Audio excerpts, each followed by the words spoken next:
नमस्कार दोस्तों, आज हम शिव पुराण की शतरुद्र संहिता के बारे में चर्चा करेंगे।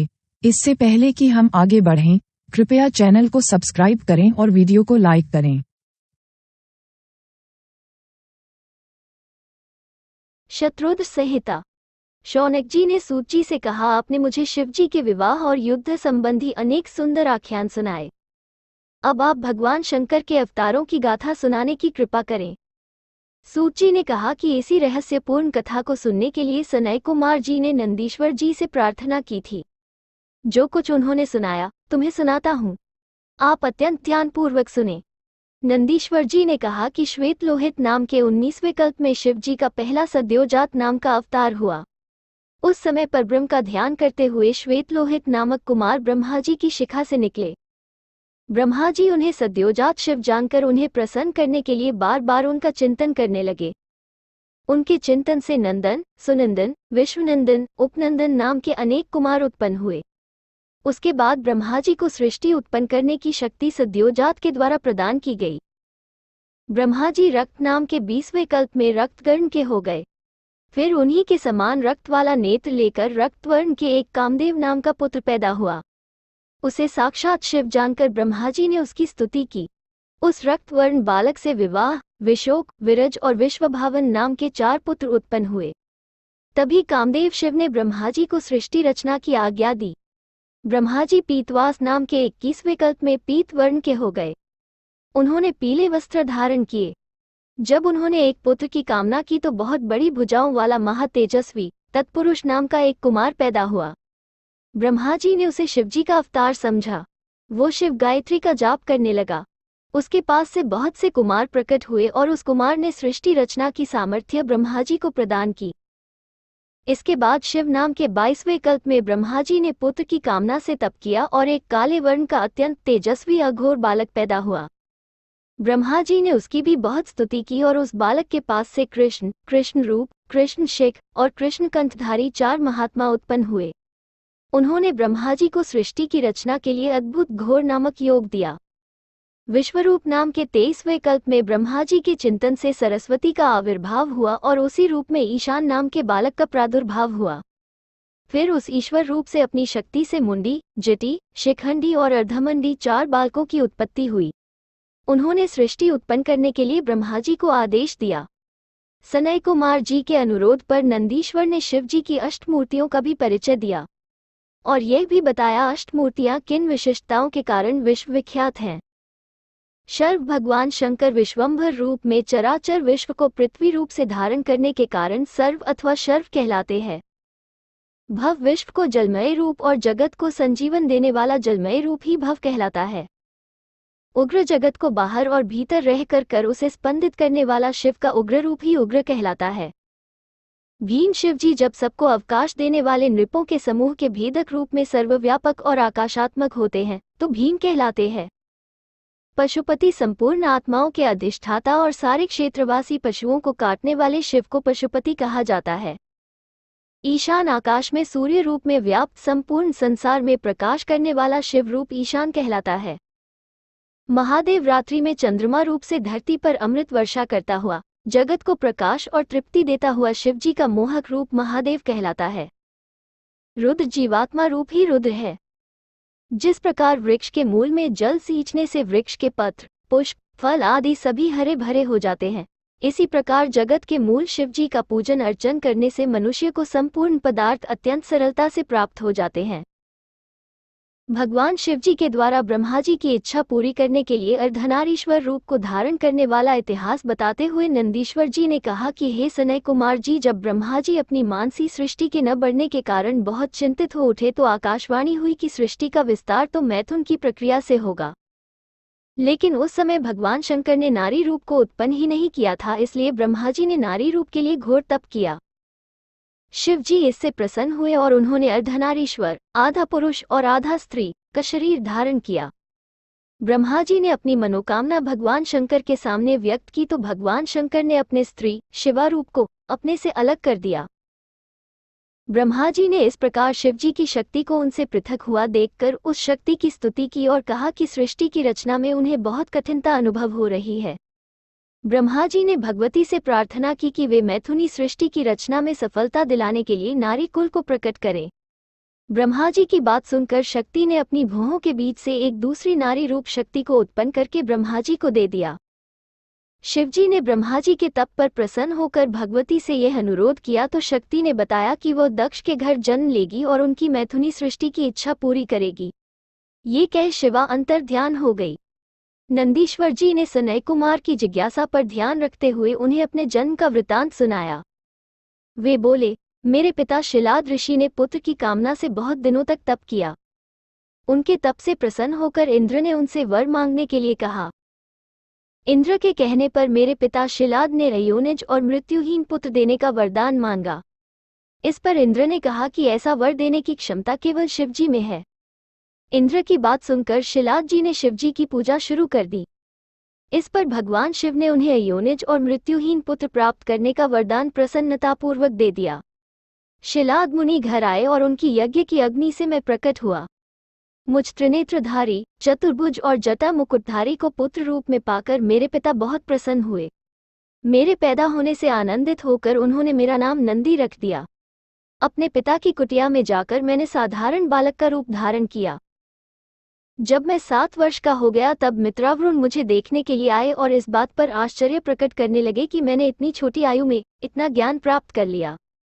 उन्होंने मेरे पिता को बताया कि मेरी 1 वर्ष की आयु शेष बची है।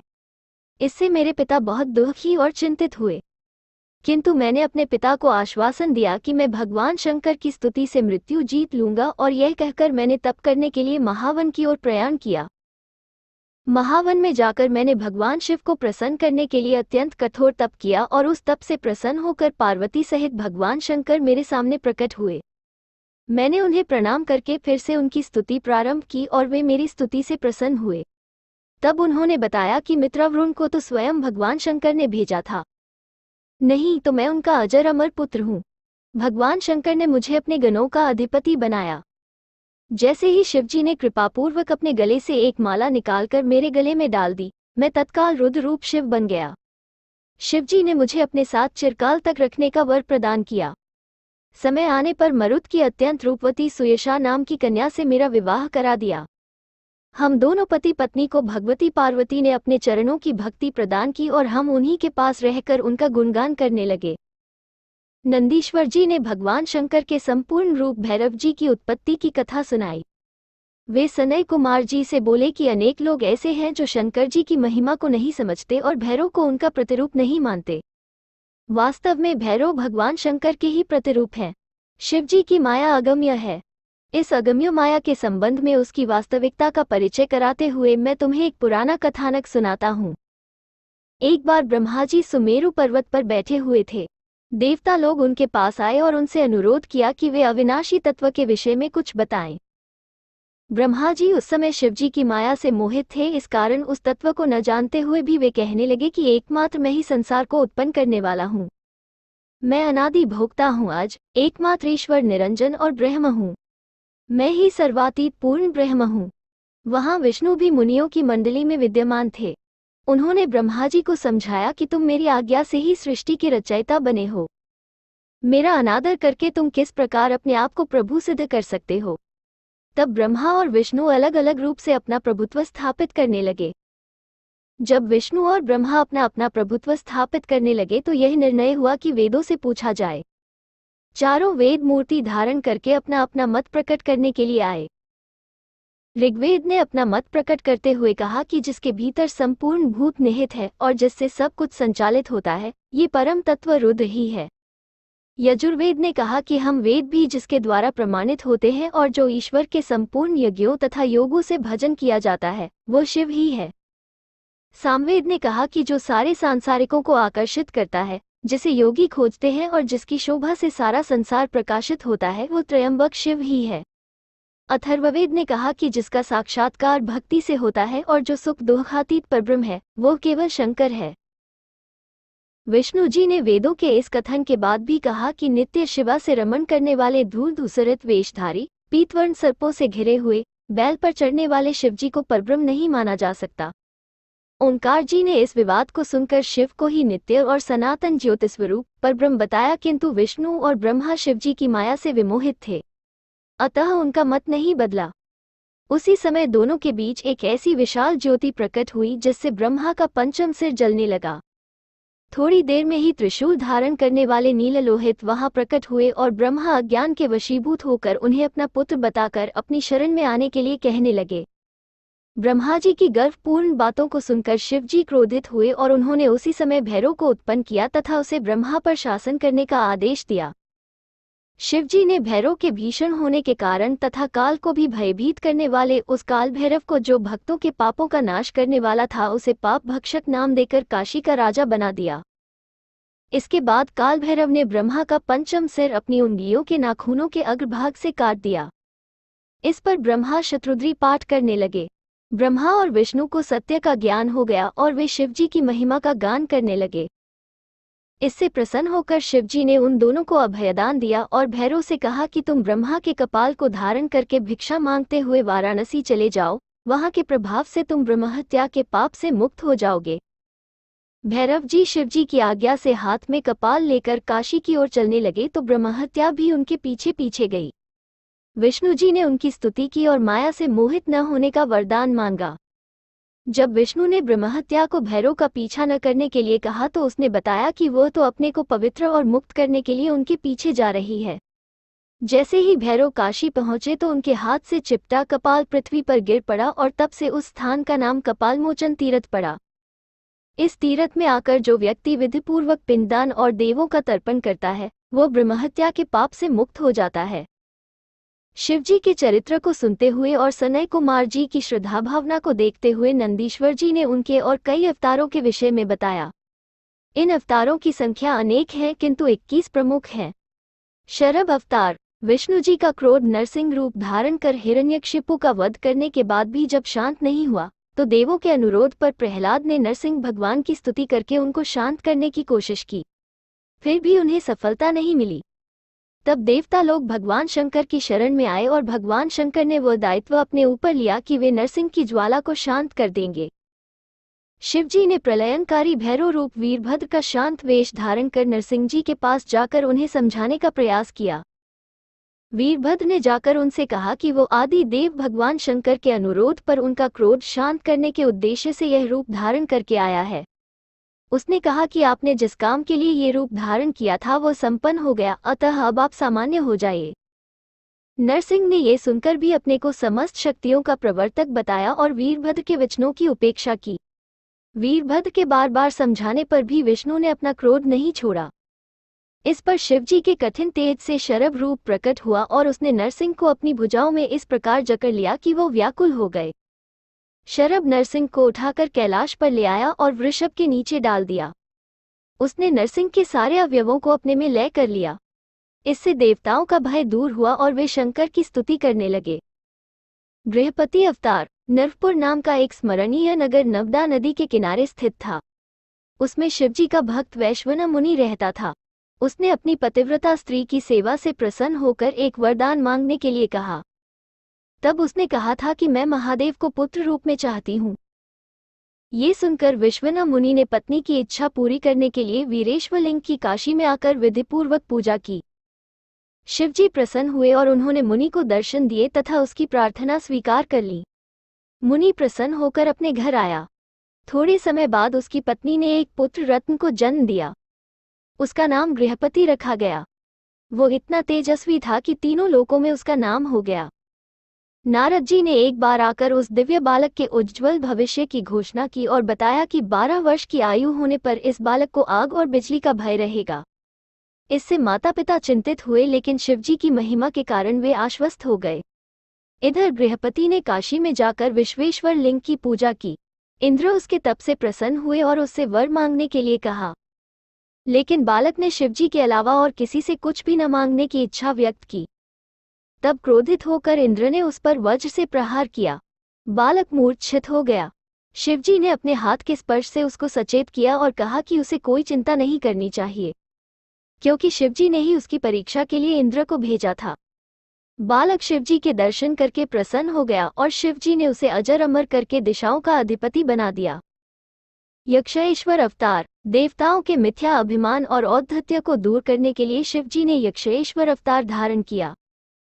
पुराने समय की बात है कि देवों और दैत्यों ने मिलकर समुद्र का मंथन किया। उसमें से जब विष निकला तो ब्रह्मा आदि के साथ सभी देवता बहुत चिंतित हुए और शिवजी की सेवा में उपस्थिति हुए। भगवान शंकर ने देवताओं पर कृपा की और विषपान करना स्वीकार किया। विषपान से उनका गला नीला पड़ा गया और वे नीलकंठ महादेव कहे जाने लगे। समुद्र मंथन में और रत्नों के साथ अमृत का आविर्भाव भी हुआ, जिसके लिए देवताओं और दैत्यों में बहुत संघर्ष हुआ। राहु के भय से पीड़ित होकर चंद्रमा भागे और तब शिवजी ने उन्हें अपने सिर पर धारण किया। इससे उनका नाम चंद्रशेखर पड़ा। अमृत पान करने से देवताओं को मद हो आया और वे अपने आप को अजेय समझने लगे तथा अपने बल की प्रशंसा करने लगे। उनके घमंड को नष्ट करने के लिए शिवजी ने यक्ष का रूप धारण किया और उनके सामने आकर उनसे बात करने लगे। जब देवताओं ने उनके सामने अपने बल की प्रशंसा की तो शिवजी ने एक तिनका उनके आगे रख दिया और कहा कि तुम इस तिनके को काटो। देवताओं ने अपनी पूरी शक्ति से तिनके को काटना चाहा, किंतु उन्हें सफलता नहीं मिली। उन्हें बहुत आश्चर्य हुआ, किंतु तभी आकाशवाणी हुई जिसमें कहा गया कि यह यक्ष भगवान शंकर ही हैं। देवताओं ने ये सुना तो वो सचेत हो गए और अपने अपराध की क्षमा मांगते हुए उन्होंने शिवजी की आराधना की। तब महादेव जी ने देवताओं को ज्ञान दिया और अंतर्ध्यान हो गए।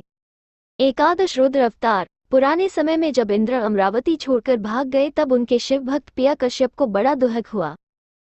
उन्होंने काशीपुरी में जाकर शिवलिंग की स्थापना की और विश्वेश्वर महादेव का विधिपूर्वक पूजन करके अपने तप से प्रसन्न किया।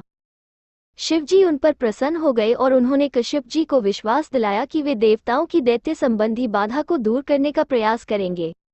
अपने वचन के अनुसार शिवजी ने अपनी गंध से 11 रुद्रों को उत्पन्न किया।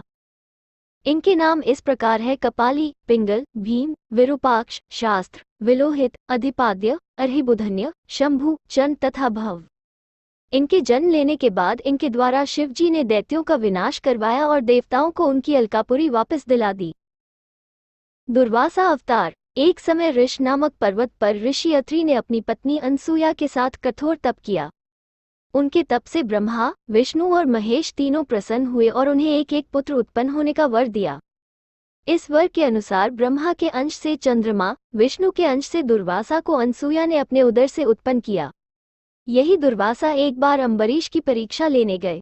अम्बरीश ने द्वादशी तिथि के आने पर अतिथि के रूप में आए और नहाने गए हुए दुर्वासा के लौटने की प्रतीक्षा किए बिना पारायण कर लिया। ये जानकर दुर्वासा क्रोध से पागल हो गए। उनके अकारण क्रोध पर राजा की रक्षा के लिए जैसे ही सुदर्शन चक्र दुर्वासा की ओर बढ़ा, वैसे ही आकाशवाणी के द्वारा दुर्वासा के वास्तविक रूप को जानकर वह रुक गया और फिर उसने शिव रूप दुर्वासा की स्तुति की। अम्बरीश ने भी दुर्वासा की वास्तविकता को जान लिया था, इसलिए उसने दुर्वासा की पूजा की और दुर्वासा ने प्रेम पूर्वक अम्बरीश के यहाँ भोजन किया। एक समय की बात है कि दुर्वासा जी ने रामचंद्र जी की परीक्षा ली। वे नियम के अनुसार रामचंद्र से एकांत में वार्तालाप कर रहे थे। राम और दुर्वासा के बीच लक्ष्मण आ पहुंचे। बीच में आने के कारण राम ने लक्ष्मण को त्याग दिया। रामचंद्र के इस नियम से प्रसन्न होकर दुर्वासा ने उन्हें वरदान दिया। इसी तरह एक बार कृष्ण की भी दुर्वासा ने परीक्षा ली थी और उनकी ब्राह्मण भक्ति पर प्रसन्न होकर उन्हें वज्र के समान दृढ़ तथा शक्तिशाली अंग वाला होने का वरदान दिया। इसी रूप में द्रौपदी ने जब एक बार नग्न स्नान करते हुए दुर्वासा को अपनी साड़ी का एक टुकड़ा दिया था, जिसको पहनकर वो जल से बाहर निकले थे, तब उन्होंने संकट के समय द्रौपदी को वस्त्र बढ़ने का वरदान दिया था। इस प्रकार शिवजी का दुर्वासा रूप अवतार अनेक अद्भुत कार्य करता रहा। महेश अवतार। एक बार शिवजी भैरव को द्वारपाल के रूप में नियुक्त करके स्वयं विहार करने के लिए पार्वती के साथ अंदर चले गए। शिवजी को प्रसन्न करके उन्मत्त रूप में पार्वती जब दरवाजे के बाहर आईं तो भैरव ने उनके अनुपम रूप सौंदर्य पर मुग्ध होकर आसक्ति भाव अनुभव किया। पार्वती ने भैरव के मन की विकृति जान ली और उसे मनुष्य योनि में पृथ्वी पर पैदा होने का शाप दे दिया। जब भैरव को आत्मज्ञान हुआ तो उसे बड़ा पश्चाताप हुआ और वो पार्वती की वंदना करने लगा। उसकी वंदना से प्रसन्न होकर भगवती के अमित शाप के होते हुए भी उनकी इच्छा से उसे मनुष्य योनि में वैताल बनना पड़ा। इधर शिवजी ने भी उसके स्नेह से मुग्ध होकर पार्वती सहित लौकिक गति के रूप में पृथ्वी पर अवतार लिया। यहाँ पृथ्वी पर पार्वती का नाम शारदा और शिवजी का नाम महेश पड़ा। हनुमान अवतार। जब शिवजी ने विष्णु के मोहिनी रूप को देखा तो अपनी लीलावश अपना वीर्यपात कर दिया। तब सप्त ऋषियों ने उसे कुछ पत्तों पर स्थापित कर गौतम की पुत्री अंजनी के गर्भ में प्रवेश कराया। इससे प्रवर, पराक्रमी और तेजस्वी हनुमान जी उत्पन्न हुए। बचपन में सूर्य को छोटा सा फल समझकर जैसे ही हनुमान जी उसे अपने मुंह में डालने लगे तो देवताओं की प्रार्थना पर उसे छोड़ दिया। हनुमान जी ने सारी विद्याओं का अध्ययन किया और सुग्रीव के मंत्री बन गए, जो अपनी पत्नी के वियोग से व्याकुल होकर ऋषमुख पर्वत पर रहता था। इन्हीं हनुमान जी ने पत्नी के वियोग में भटकते हुए श्री रामचंद्र जी की सुग्रीव से मित्रता कराई और वह सती सीता की खोज में समुद्र पार कर लंका गए। वहां उन्होंने अद्भुत पराक्रम दिखाया। उन्होंने राक्षसों का वध किया, लंका को जला दिया और सीताजी को सुरक्षा का दृढ़ आश्वासन देकर राम के पास लौट आए। रामचंद्र जी ने शिवजी का पूजन करके समुद्र पार किया और रावण से युद्ध किया। इस युद्ध में हनुमान ने राम की बहुत सहायता की। जब लक्ष्मण मूर्छित हो गए तो हनुमान ने ही संजीवनी बूटी लाकर उन्हें सचेत किया और अहिरावण को मारकर लक्ष्मण सहित राम को बंधन से मुक्त किया। हनुमान ने ही राम का संकट नष्ट करके राम और सीता का मिलन कराया। वृषभ अवतार। पुरा काल में देवता और दैत्य मृत्यु, बुढ़ापा और रोग से चिंतित होकर शिवजी की शरण में आए। तब उन्होंने देवता और दैत्यों को ये परामर्श दिया कि वासुकी को रस्सी बनाकर क्षीरसागर का मंथन करें और मंद्राचल पर्वत को मथानी बनाएं। शिवजी की सहायता से देवता और दैत्य दोनों अपने इस काम में सफल हुए।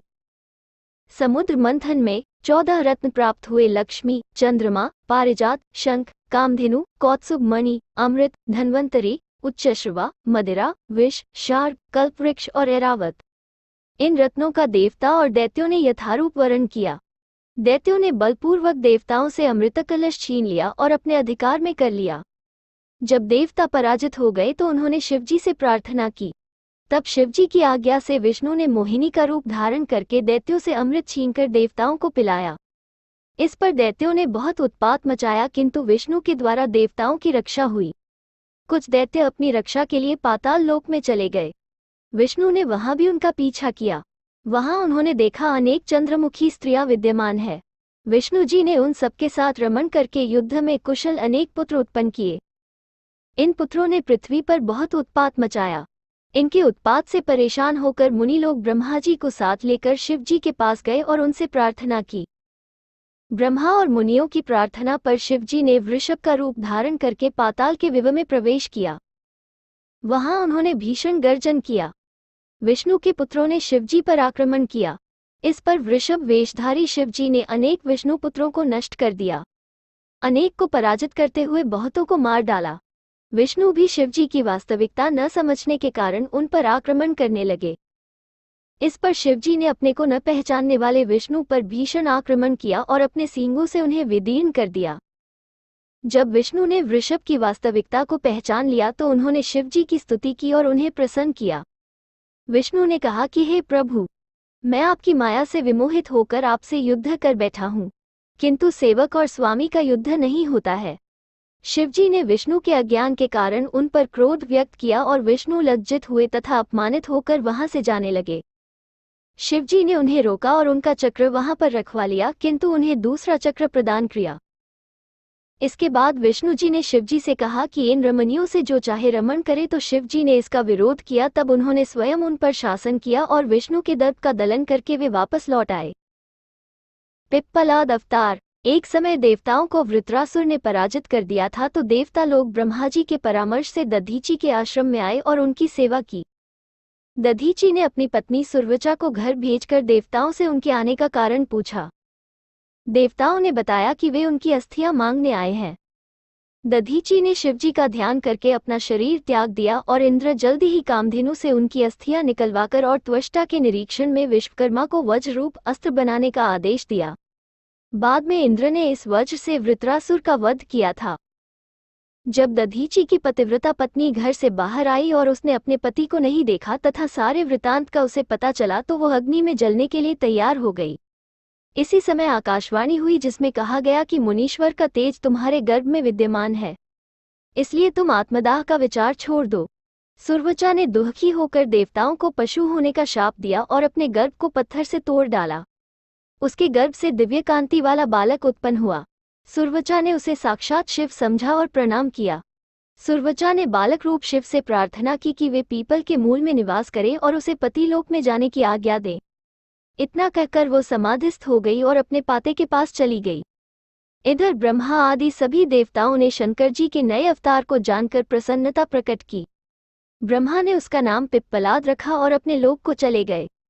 पिप्पलाद मुनि के रूप में शिवजी ने अनेक लीलाएं की और फिर अपने लोक लौट आए। वैश्यनाथ अवतार। पुराने समय की बात है कि सुनंदा नाम की एक रूपवती वेश्या नंदीग्राम में रहती थी। वो अपने व्यवसाय को जीते हुए भी शिवजी की भक्त थी और रुद्राक्ष तथा विभूति धारण करके शिव के नाम जपने में हमेशा तन्मय रहती थी। एक दिन शिवजी एक वैश्य का रूप धारण कर उसकी परीक्षा लेने गए। उनके पास एक सुंदर कंगन था जिसको प्राप्त करने के लिए वेश्या पागल हो गई। उसने उस कंगन को लेना चाहा और अपने धर्म के अनुसार उसने ये प्रस्ताव किया कि वो कंगन के मूल्य के रूप में 3 दिन और 3 रात उस वैश्य की पत्नी बनकर उसके साथ रमण करेगी।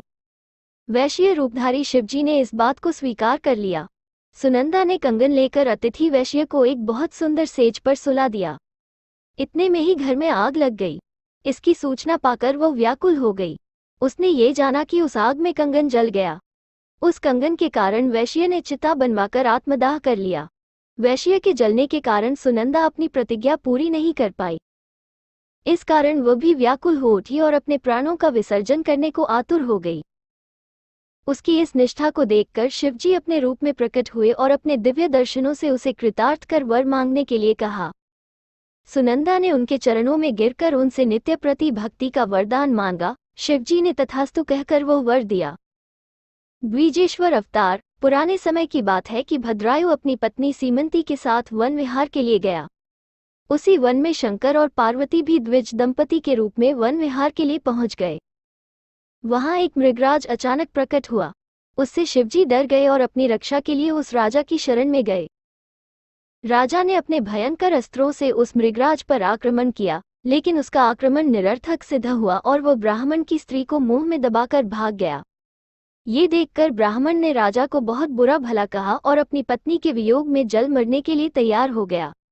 राजा ने उससे प्रार्थना की कि ऐसा न करे। तब ब्राह्मण ने राजा के सामने एक शर्त रखी कि वह उसकी पत्नी के बदले अपनी प्रधान रानी को ब्राह्मण को दान में दे। राजा ने शरणागत की रक्षा न करने की पाप भावना से मुक्ति पाने के लिए अपनी पत्नी को ब्राह्मण को देने का निश्चय किया। लेकिन इस दान का संकल्प करके भद्रायु स्वयं चिता में जलने के लिए तैयार हो गया।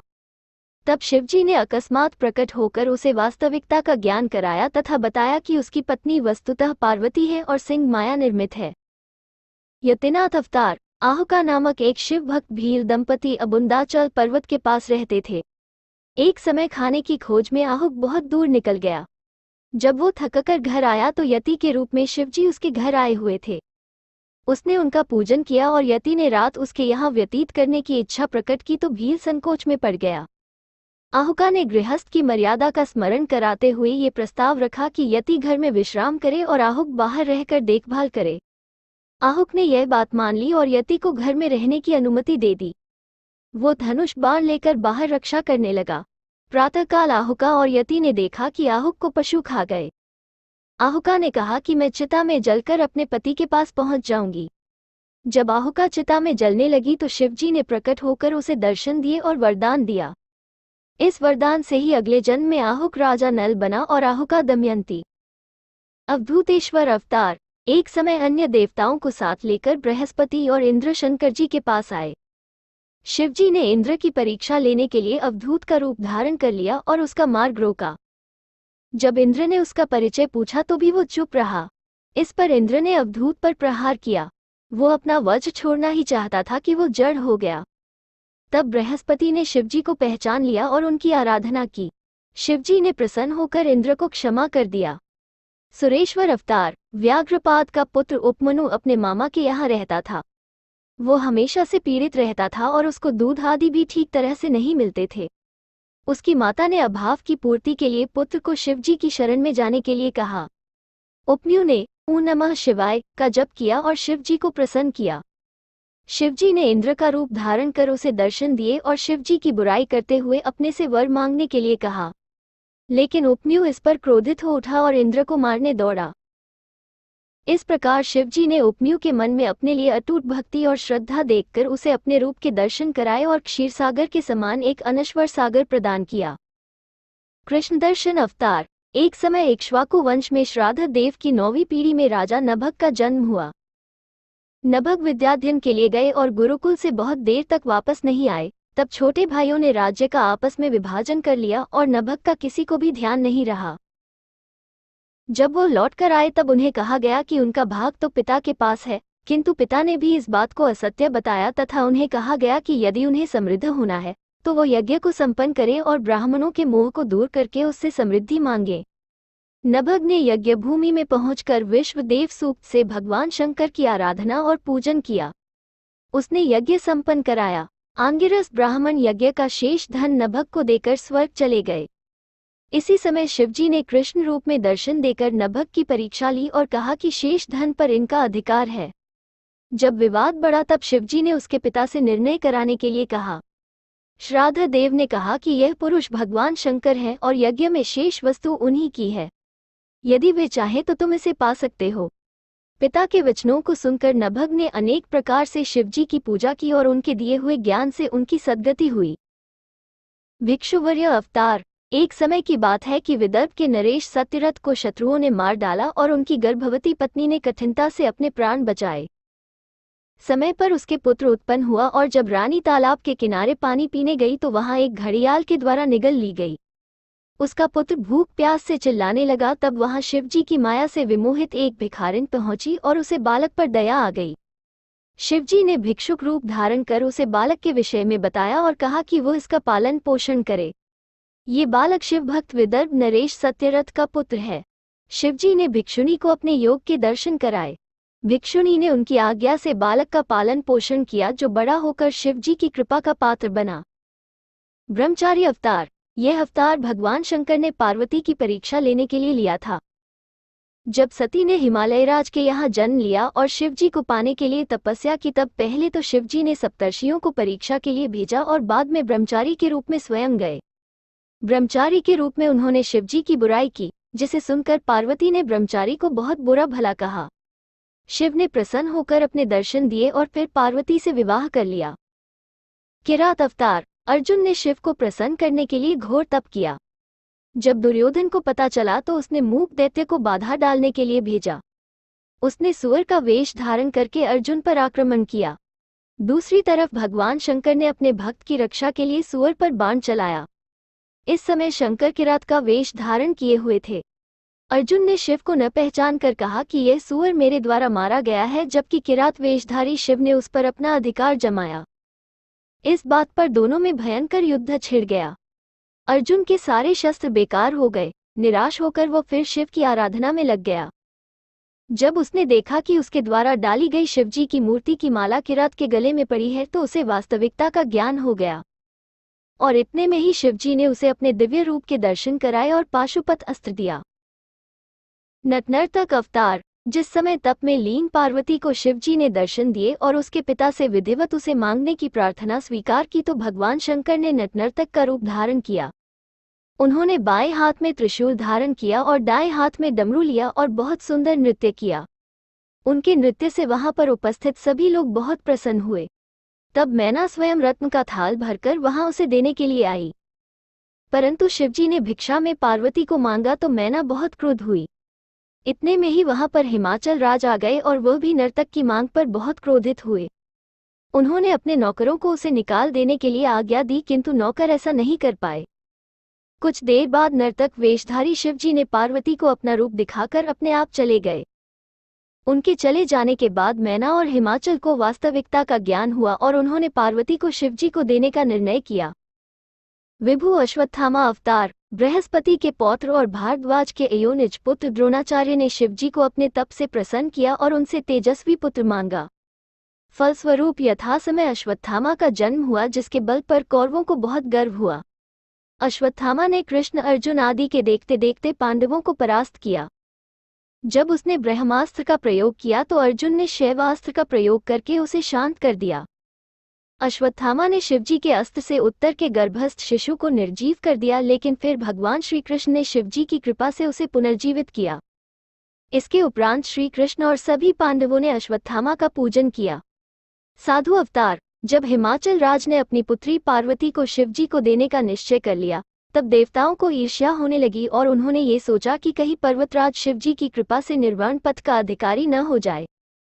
यदि उसे शिवजी की कृपा से सारे रत्न मिल गए तो पृथ्वी की रत्नगर्भा संज्ञा व्यर्थ हो जाएगी। इस पर उन्होंने बृहस्पति से मंत्रणा करके ब्रह्मा जी के पास जाने का निश्चय किया और वहां शिवजी की निंदा करके हिमाचल को अपने निश्चय से अलग होने का अनुरोध करने लगे। ब्रह्मा जी ने शिवजी की निंदा करने से मना कर दिया, लेकिन देवताओं के बहुत प्रार्थना करने पर ब्रह्मा जी ने कहा कि कोई भी देवता ऐसा नहीं कर सकता। तुम स्वयं शिवजी के पास जाओ और उनसे अपनी निंदा करने के लिए प्रार्थना करो। इस पर शिवजी ने साधु का वेश धारण किया और हिमालय राज के पास जाकर अपनी निंदा की। हिमाचल ने पहले तो साधु का स्वागत किया, लेकिन बाद में उसने अपने को ज्योतिषी बताकर शिवजी का विरूप वर्णन किया और यह भी कहा कि पार्वती ऐसे व्यक्ति के साथ कैसे सुख से रहेगी। लेकिन पर्वतराज उस बात से विचलित नहीं हुए। उन्होंने अपनी पुत्री का विवाह शिवजी से किया। इस प्रकार नंदीश्वर के पूछने पर सनय कुमार जी ने शिवजी के कुछ अवतारों का संक्षिप्त वर्णन किया और उनके पूछने पर सनय कुमार जी से नंदीश्वर जी ने बताया सर्वव्यापक भगवान शंकर के 12 ज्योतिर्लिंग कहे जाते हैं। इनमें 9 बहुत प्रमुख हैं। 12 ज्योतिर्लिंग इस प्रकार हैं। सौराष्ट्र में सोमनाथ, श्रीशैल में मल्लिकार्जुन, ये भरेगु कक्ष स्थान पर विद्यमान है और उपलंग के रूप में इसे रुद्रेश्वर कहते हैं। उज्जैनी में महाकालेश्वर, यह नर्मदा तट पर स्थित है और इसका उपलंग दुग्धेश कहा जाता है। विंध्याचल में ओंकारेश्वर, ये बिंदु सरोवर पर स्थित है और करदमेश इसका उपलंग है। हिमालय पर्वत पर केदारनाथ, ये यमुना तट पर स्थित है और इसका उपलंग भूतेश कहलाता है। डाकिनी में भीमशंकर, यह सह्याद्री में स्थित है और इसका उपलंग भीमेश्वर कहलाता है। काशी में विश्वनाथ, अंबिकेश्वर, ये गौतम तट पर स्थित है। अयोध्यापुरी में नागेश्वर, यह सरस्वती तट पर स्थित है और भूतेश्वर इसका उपलंग है। चिता भूमि में वैद्यनाथ, सेतुबंध में रामेश्वर, देवसरोवर में घुष्मेश्वर, इसका स्थान शिवालय है और व्याघ्रेश्वर इसका उपलंग है। नंदीश्वर जी ने इन ज्योतिर्लिंगों की पूजा का फल बताते हुए कहा कि सोमनाथ का पूजन करने से क्षय और कुष्ठ आदि रोग दूर होते हैं। मल्लिकार्जुन के दर्शन से मनवांछित फल मिलते हैं। महाकालेश्वर के दर्शन से सभी कामनाओं की पूर्ति होती है और उत्तम गति प्राप्त होती है। ओंकार लिंग भक्तों को वांछित फल देता है। केदारेश्वर ज्योतिर्लिंग नर नारायण भूत हैं और अभीष्ट फल देने वाला है। भीमशंकर भक्तों को सभी कुछ देने वाले हैं और विश्वेश्वर लिंग भक्ति और मुक्ति प्रदान करता है। काशी विश्वनाथ के पूजक कर्म बंधन से मुक्त होकर मोक्ष के भागी बनते हैं और इसी प्रकार अंबिकेश्वर के दर्शन से कामनाओं की पूर्ति होती है। वैद्यनाथ के पूजन से रोग की निवृत्ति होती है और सुखों में वृद्धि होती है। नागेश ज्योतिर्लिंग से पाप नष्ट होते हैं। रामेश्वर मुक्ति के प्रदाता हैं। वे सभी भक्तों की कामनाओं को पूरा करते हैं और घुष्मेश्वर इस संसार के सुखों को प्राप्त कराते हैं। शिव पुराण की सत रुद्र संहिता यहाँ समाप्त होती है। अगले अध्याय में हम कोटि रुद्र संहिता के बारे में चर्चा करेंगे। देखने के लिए धन्यवाद।